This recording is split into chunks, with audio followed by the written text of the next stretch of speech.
Hi, and this is a webinar which will show you how to complete the Scottrade application form and will also allow us access to your account to trade on your behalf and enable us to receive our fees directly from the account. Okay, so first of all we need to select what type of account it is we're opening. I'll run through the two most common types of account with you might be opening. It's either going to be a joint account or an individual account. Please tick the applicable box here. If it's an IRA account, this account is completed on a separate application form. If it is a joint account, you need to indicate here what type of joint account it is you're opening. Now just remember, it's either going to be a joint tenants with right of ownership or tenants in common. This next box will always be completed by ourselves, so you can bypass this box. And then this box just requires you to complete some of your personal details. I'll just point out one thing here. Always put your primary physical address in this box. Now if it's okay for any mail to be sent to this physical address, tick this box here. If it's not, don't tick the box and instead put your alternative mailing address here and tick this box here. Now also we please ask you to include an email address here, and if it's okay to send any correspondence to this email address, tick this box here.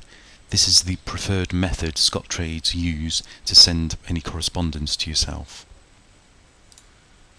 Okay, and if it's a joint account, the co-applicant will have to put all their details in on this side of the form here. Okay, so this next box here just asks for more personal details. I'll just point out, if you most of you will be ticking this box yes, that you are a US citizen, so in which case you can just skip this next box and carry straight on to the employment section here, which again is pretty much self-explanatory. So I'll move on to these questions here, and I'm just going to explain in a little bit more detail this question, where it asks if you are a control person or not, and I'll just reiterate exactly what they regard a control person to be. A control person is anybody who has 10% or more shareholding in a public company. So if you have a private company, this won't be applicable to yourself. It is also an individual who is a company director of any public company or an officer of that company who has the ability to make policy changes. Now if any of those are you tick yes. Also, I should just point out, if your spouse is any of the preceding, then you will also be considered a control person. So you will also need to tick yes here. Now if you have ticked yes to any of the above questions, you will need to complete your affiliation details here. Here, this box is just telling you that the account statements and trade confirmations are posted to you online free of charge. If you prefer them to be sent out to you by post, then you'll need to log onto your account and follow these instructions. This box here is just requesting, it's just asking you where would you like any sales proceeds or dividend and interest payments to go. You could either have them send you a check in the post for the amounts, or automatically have Scottrade credit your brokerage account with any payments.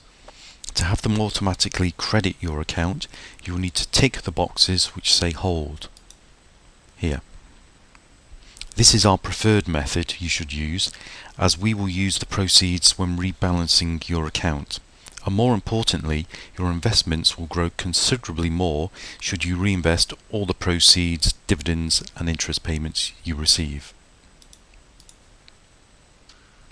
Okay, and this is the final page, and this box here enables us to view your account and trade on your behalf. So if you're okay with this, please tick this box here.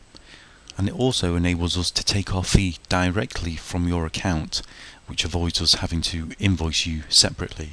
So if that's okay, if you tick this box here. And then all that's left to be done is to sign and date the application form. And just remember, if it's a joint application form, the co-applicant will have to sign and date it also. And that's it. If you then send the form back to us, because we will need to physically sign and date the form ourselves, and that will complete the whole process. Thank you.